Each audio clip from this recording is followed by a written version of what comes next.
Good morning dear students. आज हम next chapter शुरू करने जा रहे हैं, वो है इलेक्ट्रोस्टैटिक्स।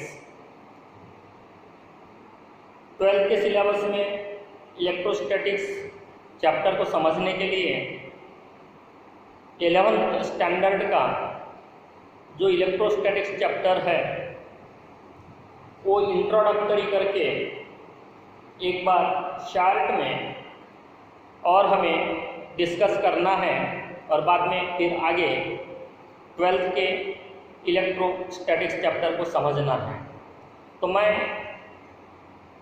ये इंट्रोडक्टरी 12th के सिलेबस के लिए जो ले रहा हूँ इलेक्ट्रोस्टैटिक्स का 3-4 वीडियोज छोटे छोटे इस चैप्टर के पहले मैं आप लोगों को भेज दूंगा, जो 11th का पार्ट है, और बाद में फिर from applications of Gauss theorem 12th का जो चैप्टर है वो शुरू हो जाएगा। तो इंट्रोडक्टरी पार्ट में मैं कुछ इस प्रकार से ले रहा हूँ कि समझो हम टोटली अननोन हैं उस पार्ट के बारे में, तो एक बार शुरू से लेके इस चैप्टर को मैं डिस्कस करने जा रहा हूँ। तो हेडिंग है हमारा इलेक्ट्रोस्टैटिक्स। अगर आप इसको तोड़ते हो तो इसके दो अलग अलग वर्ड्स बनते हैं, इलेक्ट्रो प्लस स्टैटिक्स।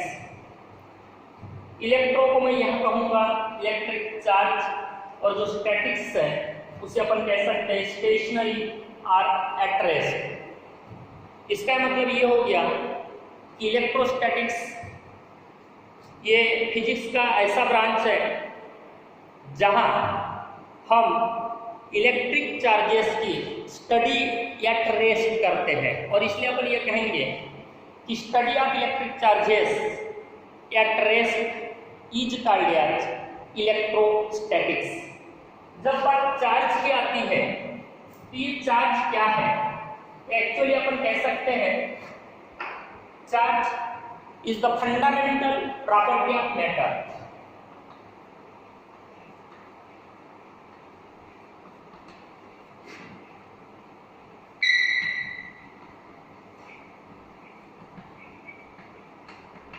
ये मैटर की फंडामेंटल प्रॉपर्टी है, और जहां तक मैटर का सवाल है, मटेरियल का सवाल है, सब्सटेंस की जब हम बात करते हैं तो ये एटम्स और मॉलिक्यूल्स से बना हुआ होता है।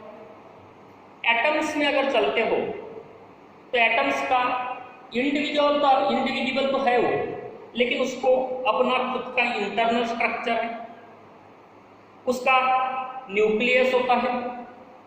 न्यूक्लियस के सराउंडिंग में सेवरल सर्कुलर ऑर्बिट्स में इलेक्ट्रॉन्स रिवॉल्व होते रहते हैं। न्यूक्लियस की अगर बात करें तो इसको positively charged central part of an atom कहा जाता है।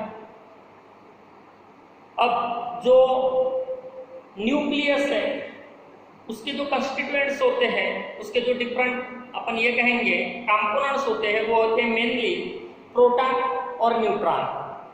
मतलब एटम के अंदर 3 प्रकार के एलिमेंट्री पार्टिकल्स हैं।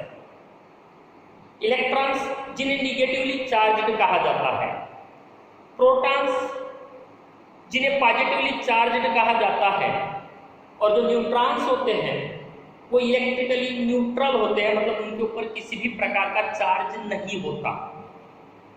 मतलब न्यूक्लियस ये केवल प्रोटॉन्स के कारण पॉजिटिवली चार्ज होता है। अब हम बोल रहे हैं कि प्रोटॉन्स पॉजिटिवली चार्ज होते हैं, इलेक्ट्रॉन्स निगेटिवली चार्ज होते हैं। मतलब इलेक्ट्रॉन यानी निगेटिव चार्ज नहीं, प्रोटॉन यानी पॉजिटिव चार्ज नहीं, protons are positively charge, electrons are negatively charge.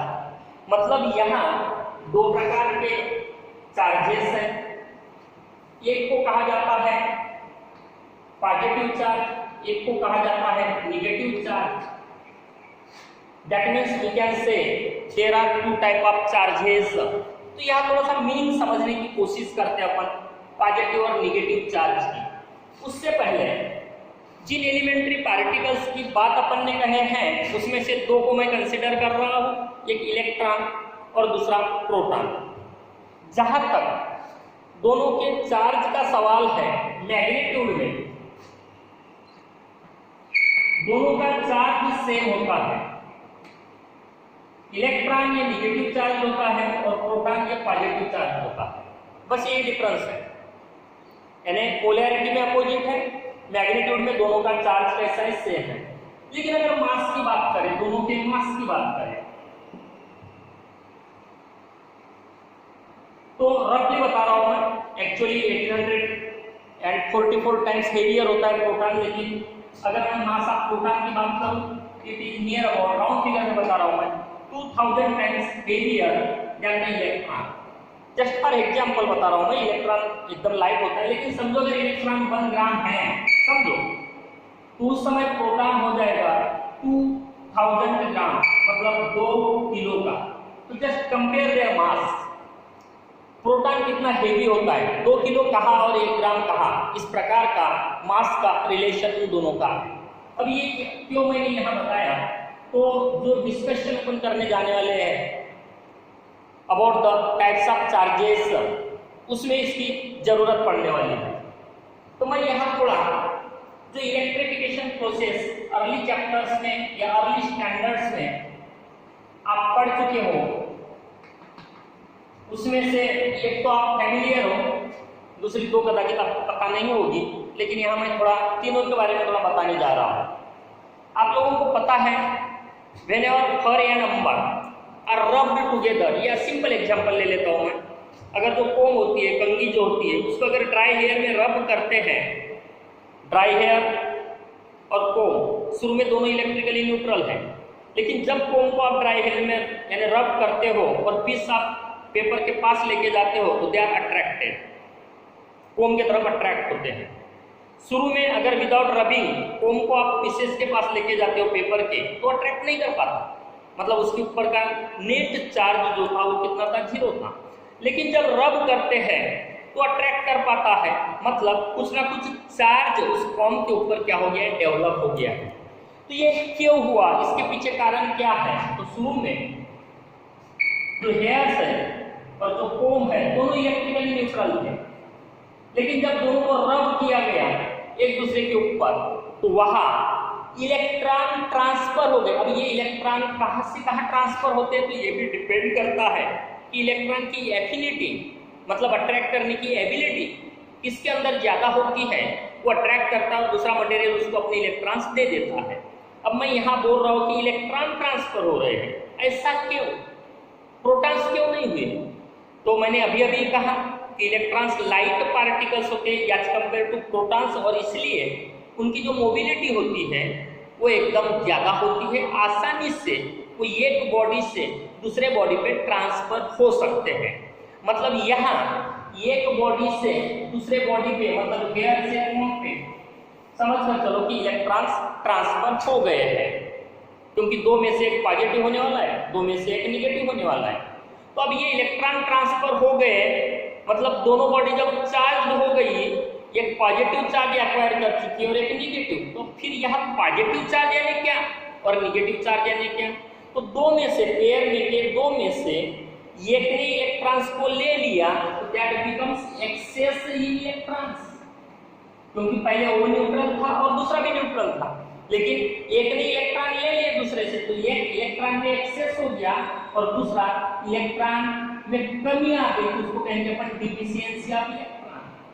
यानी जब 2 बॉडीज को एक दूसरे के ऊपर रब किया जा रहा है, तो एक बॉडी में एक्सेस ऑफ इलेक्ट्रॉन्स हो रहे हैं और दूसरे बॉडी में इलेक्ट्रॉन की कमी आ रही है, डिफिशियंसी। जो एक्सेस ऑफ इलेक्ट्रॉन्स है that is called as the negative charge, और डिफिशियंसी ऑफ इलेक्ट्रॉन को कहा जाता है पॉजिटिव चार्ज। मतलब ये हो गया -q, ये हो गया +q, where q is the symbolic representation for the charge. Therefore we can say there are 2 types of charges. One is the positive charge, other one is the negative charge. What is positive charge? Deficiency of electron is called as positive charge. What is negative charge? Excess of electrons is called as positive charge. वैसे यहाँ मैंने कहा था electrification, तो इस प्रकार का जो चार्जिंग है बॉडीज का, it is kind electrification by friction, जो टाइप्स ऑफ चार्जेस में बाद में वापस आ जाते हैं। एक और पॉसिबिलिटी होती है इलेक्ट्रिफिकेशन की। समझे एक बॉडी में किसी भी वे में अगर आपने कुछ चार्ज दिया हुआ है इस प्रकार से, पॉजिटिव चार्ज है समझो, दूसरी अनचार्ज बॉडी है, इस पे किसी भी प्रकार का चार्ज नहीं है, इसका नेट चार्ज 0 है, लेकिन जब इस बॉडी को इसके फिजिकल कांटेक्ट में लाओगे तो कुछ चार्ज इसमें से इसके ऊपर ट्रांसफर हो जाता है, और अगर सेपरेट करोगे तो अब ये भी कुछ चार्ज लेकर चार्ज है और ये भी कुछ चार्ज लेकर चार्ज है। इस प्रकार की जो चार्जिंग होती है बॉडी की, इलेक्ट्रिफिकेशन जो इस प्रकार का होता है उसको कहा जाता है इलेक्ट्रिफिकेशन बाय कांटेक्ट। क्या कहा जाता है? Electrification by contact. ये दो है इलेक्ट्रिफिकेशन का तरीका जिसकी इस चैप्टर में 12th के चैप्टर में जरूरत पड़ने वाली है, इसलिए यहाँ मैं बता कर रख रहा हूँ उससे। समझो मेरे पास एक मेटल प्लेट है, उस मेटल प्लेट पे मैंने यहाँ पॉजिटिव चार्ज किसी भी वे में देकर रखा हूँ, मतलब ये चार्ज्ड मेटल प्लेट हो गया। उसके पास मैं अनचार्ज्ड और इंसुलेटेड फ्रॉम द ग्राउंड से, इससे भी इंसुलेटेड, ग्राउंड से भी इंसुलेटेड एक चार्ज प्लेट में अगर रखता हूँ तो इसके इनर सरफेस पे सेम मैग्नीट्यूड का निगेटिव चार्ज डेवलप हो जाता है जितना इसके ऊपर पॉजिटिव है, और जो दूर वाला सरफेस है उसके ऊपर उतने ही मैग्नीट्यूड का पॉजिटिव चार्ज डेवलप हो जाता है। और इस प्रकार का जो चार्जिंग है जहां फिजिकल टच नहीं है, दोनों का फिजिकल टच नहीं है, लेकिन एक बॉडी चार्ज थी दूसरी अनचार्ज थी, अनचार्ज बॉडी अब चार्ज बन चुकी है, हो चुकी है। इस प्रकार का जो चार्जिंग प्रोसेस है, इस प्रकार का जो इलेक्ट्रिफिकेशन है, इसे कहा जाता है चार्ज का इंड्यूस्ड होना। इसलिए इसको कहा जाता है electrification by induction. Electrification by induction बाद में हम पढ़ने वाली है। अनलाइक चार्जेस यानी क्या, लाइक चार्जेस यानी क्या। लाइक चार्जेस क्या करते हैं तो रिपेल करते हैं, अनलाइक चार्जेस अट्रैक्ट करते हैं। इसके कारण पॉजिटिव और निगेटिव एक दूसरे को बाउंड करके रखते हैं। ये जो पॉजिटिव है ये दूर वाला है, इनके बीच में रिपल्सिव हो जाएगा लेकिन दूर है। समझो अगर मैं इसको ग्राउंडेड करता हूँ, ग्राउंड को कनेक्ट करता हूँ जो दूसरा मेटल प्लेट है, तो जितना भी पॉजिटिव चार्ज है वो ग्राउंड में फ्लो हो जाता है क्योंकि ये अनबाउंडेड है, लेकिन ये बाउंडेड होने के कारण यहाँ बना हुआ रहता है। ये थोड़ा ध्यान में रखना, आगे चल के इसकी जरूरत पड़ सकती है। तो अब ये जो चार्ज है ये दो टाइप का होता है, हम डिस्कस कर चुके हैं, पॉजिटिव और निगेटिव। ये जो चार्ज है ये स्केलर क्वांटिटी है, इसको एडिटिव नेचर होता है, मतलब कोई भी दो चार्जेस को आप सिंपल एडिशन जैसा किया जाता है मैथमेटिक्स में नंबर्स का, उस प्रकार से कर सकते हो। ये नेट चार्ज 0 भी हो सकता है ऐड करने के बाद, नेट चार्ज पॉजिटिव भी हो सकता है ऐड करने के बाद, और नेट चार्ज ये निगेटिव भी हो सकता है जब दो चार्जेस को या बहुत सारे चार्जेस को आप मिलाओगे। ये जो चार्ज है इसका क्वांटाइजेशन होता है, क्वांटाइज यानी डिस्क्रीट नेचर होता है। इसका फार्मूला है plus minus Ne, where E charge of single electron जो कि 1.6 × 10⁻⁻19 कूलम होता है। N इंटीजर मतलब 1 2 3 4 इस प्रकार से, मतलब जब भी किसी बॉडी को चार्ज किया जाएगा तो इलेक्ट्रॉन का जो ट्रांसफर होगा उसके कारण वो बॉडी चार्ज होने वाली है, या कोई बॉडी अपनी इलेक्ट्रॉन्स दे रही है तो पॉजिटिव चार्ज होगी, जो ले रही है वो निगेटिव चार्ज होगी। तो एक इलेक्ट्रॉन जा सकता है, 2 इलेक्ट्रॉन्स जा सकते हैं, 3 इलेक्ट्रॉन्स जा सकते हैं, 4 इलेक्ट्रॉन जा सकते हैं, 4.5 वगैरह नहीं जा सकते। बट जो ट्रांसफर है इलेक्ट्रॉन का एक्सट्रीमली लार्ज नंबर होने के कारण जब आप कैलकुलेट करोगे तो ये 6.25 × 10⁻⁻ समथिंग इस प्रकार की वैल्यूज आ सकती है। बाकी चार्ज का डिस्क्रीटनेस होता है, यानी Q + Ne इस प्रकार से उसको बताया जाता है, तो इसको कहा जाता है quantization of the charge.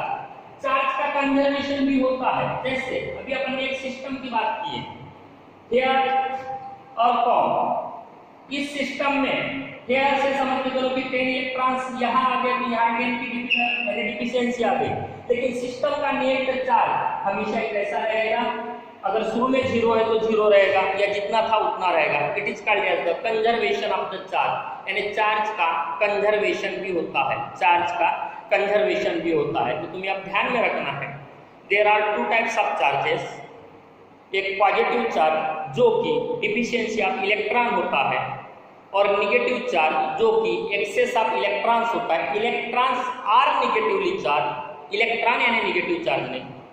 Protons are positively charge, protons यानी पॉजिटिव चार्ज नहीं। ये ध्यान में रखना है। The meaning of positive charge, the meaning of negative charge, that is in terms of electrons, excess of electrons is negative charge, deficiency of electron is the positive charge.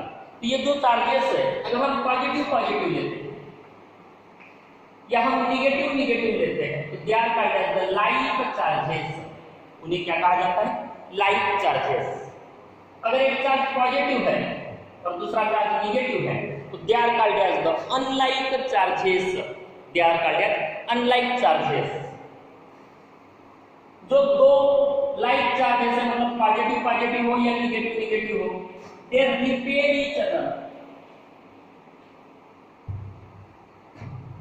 और एक positive और एक निगेटिव लेते हो तो उन्हें unlike charges कहा जाता है। They attract each other, they attract each other.